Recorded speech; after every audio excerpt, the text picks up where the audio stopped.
So, Rahu in the 11th house. Let's do what happens when you have Rahu in your 11th house in the birth chart. So, what is 11th house? 11th house is the most important house when it comes to making money. When it comes to seeing how much money will you get in every month, every year, every day. It is the house of gains. Okay, this is why it's the most important house. Even before the second house, because second house is your savings, but your savings can evaporate anytime. But if you have money coming in, it doesn't matter if the money is going out, the money is still coming in. So this 11th house represents your gains. It represents your network circle, and network doesn't necessarily mean your friends, but means the network circle that can help you achieve wealth. Okay, because they say the most important factor in having a business, a successful business, a career, is for you to have a network, good networks. So if you need some help regarding something, they're there to help you because you have a huge circle of networks. Okay, and 11th house represents your elder brothers and sisters, your elder siblings, pretty much. Okay, and what is Rahu? Rahu is that malefic energy that wants to obtain its goals, its material goals, any way possible, anyhow possible.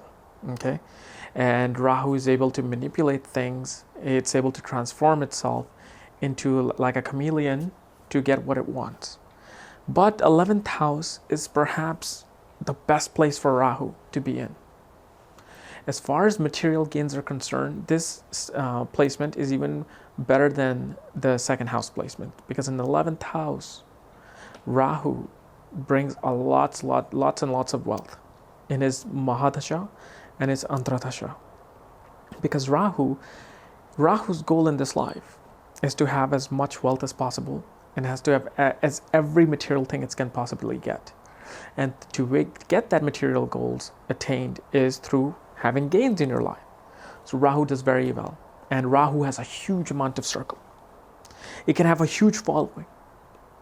Rahu can have a huge amount of network and huge amount of following where people help Rahu. Here, you want money? Here, I'll give you money. Here, you want money? I'll give you money.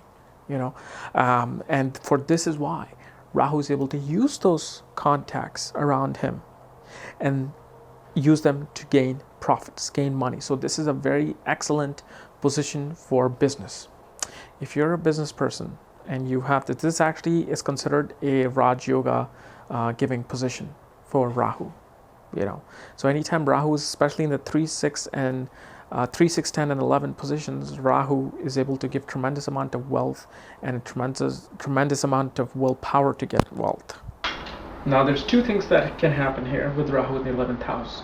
One is that Rahu can become a genius manipulator and have a friend circle kind of like itself, meaning that if he is corrupt enough to gain certain things through corruption, it will create the friend circle that will help him gain that monetary gains through ill means. Okay, but on the other hand, Rahu can have very ingenious, positive following, and and through that honest following, it can attain money. I'll give you a perfect example. Osho Rajneesh, who's this great, 80s and early 90s philosopher who had, a huge amount of following, especially outside of India as well. This guy was worth literally, they say, around $1.2 billion. At one point, I think he wanted to buy the state of Arkansas. That's how much money he had. Okay, and how did that money came? It came through donations through his following, because he was able to break all the taboos of religion, of society, and once he broke those taboos, he enlightened everybody else who was kind of thinking the same like him. So you see how Rahu attracted alike. Like attract alike, especially in Rahu's case. So because he had such a philosophical, unorthodox mind, it attracted everybody who wanted somebody who has this kind of mind that like them. And so they poured all the money on him. Then you have somebody like George W. Bush, our dear old ex-president in the United States, who was friends with the Bin Laden family, who was friends with the Saudi prince, family who was in the oil business with the Saudi Arabia, and for that is why his dad went to Kuwait to free Kuwait, liberate Kuwait, because otherwise they wouldn't have gotten their dollars up. So you can see how two Rahu have two different meanings. Paramshara Yogananda. Yeah, that's what his name is. I just forgot his name. You know, the biography of a yogi, Paramshara Yogananda, had Rahu in the 11th house, and he got tremendous amount of money to open up his ashram in India and worldwide. So this is why it's very, and Rahu here wants to, be feeling privileged enough to have the social circle. It feels like I deserve the social circle, so it'll go out of its way to go to the parties, to go everywhere it can to gain that circle, so it can have the wealth through them. Now here's the thing though, Rahu in the 11th house can also gives a lot of wealth after marriage. It can bring a lot of wealth and a lot of satisfaction of wealth after marriage, because Rahu aspects the 7th house of marriage from its 11th place, and since it's in the house of gains, Rahu wants everything that will give it gain, give itself gains. So it's impacting the 7th house, meaning that you may get a wife who might bring a lot of wealth to you. Rahu looks at the 7th house of entertainment, of academic learning, of artistry and creativity.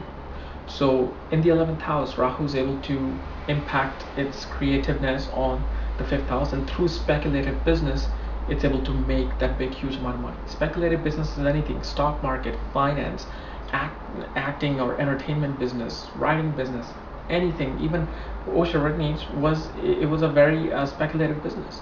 If he didn't get the donation, he wouldn't be able to do what he wanted to do around the world. And remember, Rahu is never bad. Rahu does not mean that no matter, even if it's in the 7th house, you're going to have a bad marriage. Rahu only becomes bad when it's influenced by conjunction with another planet. And some people say even Rahu should not have any aspect of any planet and no conjunction, only then it will act good. But you know what? There are rarely cases where you'll find even one planet without any planetary aspect. Rahu will get either aspect on somebody or it'll aspect somebody. But rarely Rahu becomes a bit chaotic when it's in the conjunction with certain planets. If it comes in contact with malefic planet, it becomes really malefic. That means it can land you into jail. If it comes in contact with a positive planet, meaning that the positive planet then ends up losing its positive power, and Rahu, starts to put its malice energy into it, and then it kind of becomes chaotic. So this is why, whenever it's in conjunction, it's really hard versus when it's just sitting alone. When it's sitting alone, it acts beautifully. Okay? So guys, this was my analysis on Rahu in the 11th house. If you're new to my channel, subscribe above, and if you want to know more about astrology, check out the link below, and check out my book, The Astrology is the Speed of Light. Otherwise, I'll see you tomorrow. See ya.